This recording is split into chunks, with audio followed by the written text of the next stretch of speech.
Hello, my friends. Fred and I are back with another book. You go tell him hey? We say hey. Yeah. We had to have a talk this morning because somebody thinks he's the boss and that he's in charge and he don't have to listen. Yeah, we had to have a talk. For the past few weeks, he's been acting like he's in charge. But you're not.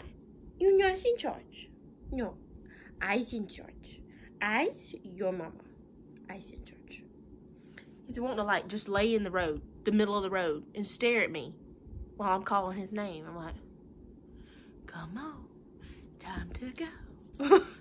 So we had to have a chit chat about who is in charge this morning. All right, so. Remember to look for Miss Bonaparte somewhere back there. Mini Miss Bonaparte, like you got in the mail. So, let me tell you. You remember, I told you we were going to read a Felicia Bond book today. Voila. I have a surprise for you at the end of this book, this video. Alright, so stick around. Alright, so today's book is called Poinsettia and the Firefighters. And it's written by Felicia Bond. And, y'all know I love pigs. So Felicia is a pig. I wonder what she's going to do with Firefighters. Remember how they brought... Did they bring their truck for Halloween? I can't remember. Yeah, they brought the truck for... They brought the fire truck for Halloween at the fall festival. And y'all got to go out there and look at it. Y'all got to hold the helmet. The helmet. The helmet. Remember that? It was so heavy, wasn't it? So heavy. If you ever actually, like, met a firefighter or had to have a firefighter help you or anything like that, well, Felicia is going to tell you about what firefighters do, all right? Felicia the pig. Ready? All right. Front, cover, back, cover, front, cover, back, cover, front, cover, back, cover, title, page. The author writes the words. The illustrator draws the pictures. Front, cover, back, cover, front, cover, back, cover, front, cover, back, cover, title, page. Alright. Poinsettia and the Firefighters by Felicia Bond. And she has a dedication page in here. And it's a picture of a house. And it says, to 132 Pondfield Road West. Maybe that's the address for that house. Let's find out. One Saturday morning, Poinsettia's father said, Poinsettia, how would you like to have your own room? I fixed up the 2 rooms on the top floor. One just for you, and the other one, and one just for Petunia. I wonder if Petunia's her sister. Look at all those pigs. Let's count how many pigs I see. I see 1, 2, 3, 4, 5, 6, 7, 8, 9. 9 pigs in that house. Goodness gracious. Petunia. That's a pretty name. Poinsettia could hardly believe her ears. That afternoon, Julius and Pierre moved into her old room. I bet you'll be scared to sleep by yourself, Pierre snorted. I bet I won't, Poinsettia said. Look at her. There's Poinsettia. This must be, Pierre. You can have my favorite nightlight, offered Chickpea. No, Poinsettia grunted. Only babies sleep with nightlights. Tell that to my husband. Yeah, we have a nightlight in every single room. At least one in every single room in my house because of my husband. He's scared he's going to get up in the middle of the night and stump his toe. Poinsettia loved her new room. She admired it all evening and into the night. Finally, her father had to call up the stairs. Turn out your light, Poinsettia, he said. It's way past your bedtime. She cut the light off. I can't even see my hoof in front of my face. Poinsettia thought. Look at her jumping on her bed. She's got a pretty room. Yellow room. I had a yellow room at my house. My mom and daddy's house. It's so dark in there. Her hoof is like her hand, so she couldn't even see it in front of her hand. She said it was so dark. She opened the curtains, but there was no moonlight or starlight. One by one, the neighbors' lights went out. Poinsettia's mother and father turned off their light, too. The night was very dark. Suddenly, something went clank. There's their dark house, and she's way up there in the top. There's her mom and dad. There's her. You ever been, at night and you heard something boom, thump in the middle of the night? It's kind of scary. It's even scary for adults sometimes. Let me tell you, it scared me one night. Our ice maker started going.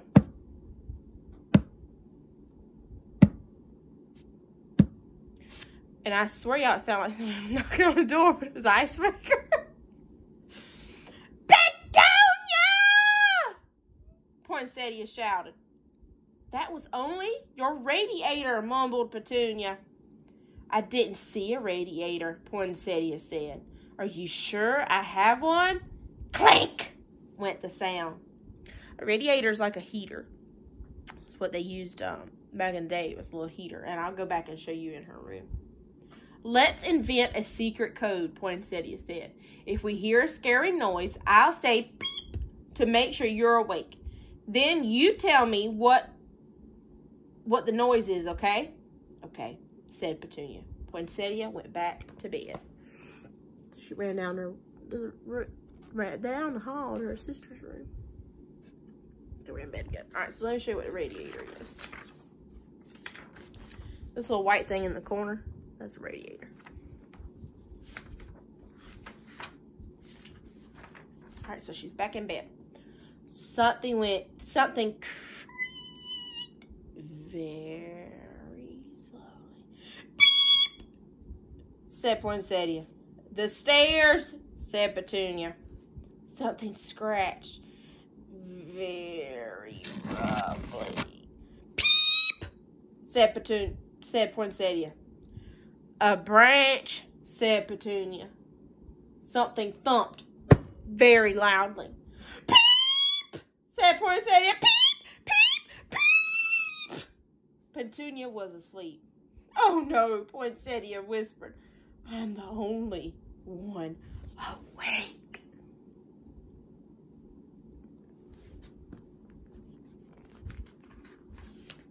She thought about the thump and the dark places where it might be. The thump came again, and it seemed louder and closer than before. Poinsettia closed her eyes. Please let it be morning, she wished. Please let it be morning. Look at all those dark places she thought that thump could be hiding. All right, so this is the attic. This is pipes, maybe in the basement. This is the stairs to the basement, closet, under her desk, and under her bed.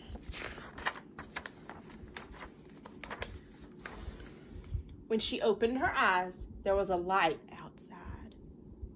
It was pink and gold. The sun, Poinsettia said. The light got bigger and brighter. But it was not sunrise. It was a fire on the telephone wire in front of Poinsettia's house. Technically not a telephone line, it's a power line. That's a power line. Mom! Poinsettia shouted. Mom! Dad! Right, so this is they call it a telephone pole. I call it a power pole. My mama works for a power company, so she always corrected me when I called it a telephone pole. Say power pole. And these are power lines, not telephone lines. Telephone lines are normally in the ground now, not on a pole. So they are power lines, not a telephone line, Poinsettia. It's fire. It's on fire. if you see one on fire like that, you have to call call 911 and tell them that the transformer or the power line is on fire.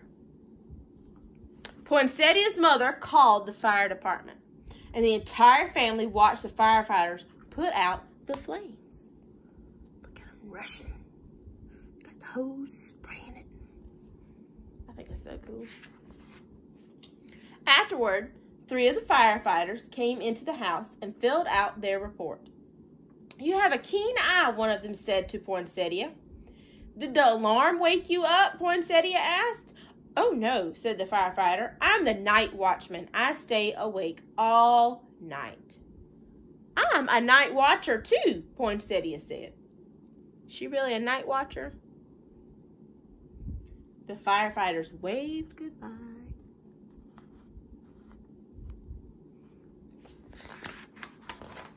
Poinsettia went back to her room and looked out the window. The night was still dark. Then Poinsettia saw it was not quite as dark as before. Shining through the trees was a light from a fire station 6 blocks away. "I'm not the only one awake," said Poinsettia.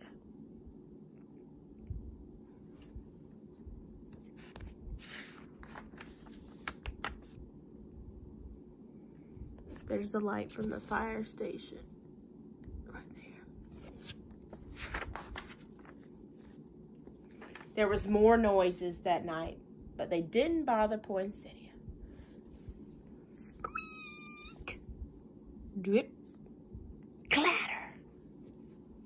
And when the sun finally rose, this is the fire station, Poinsettia was not awake to see it. Look, she fell asleep in the chair. Isn't that cute?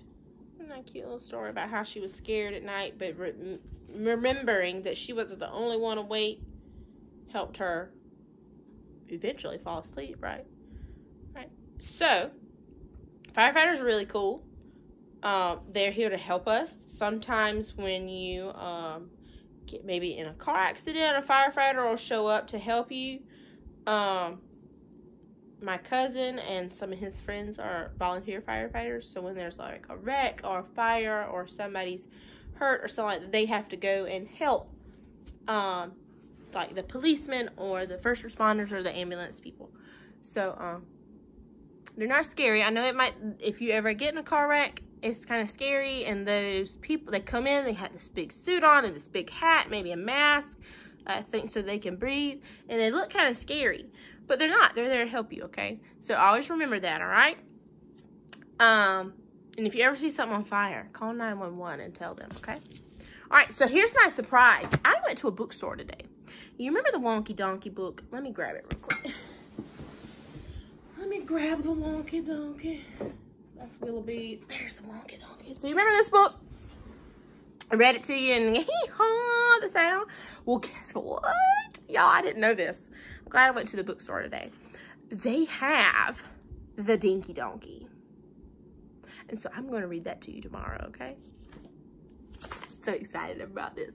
My friend went with me, and I made her read it to me in the car. And I just could not stop laughing. So I'm going to read this to you tomorrow, okay? I'm so excited.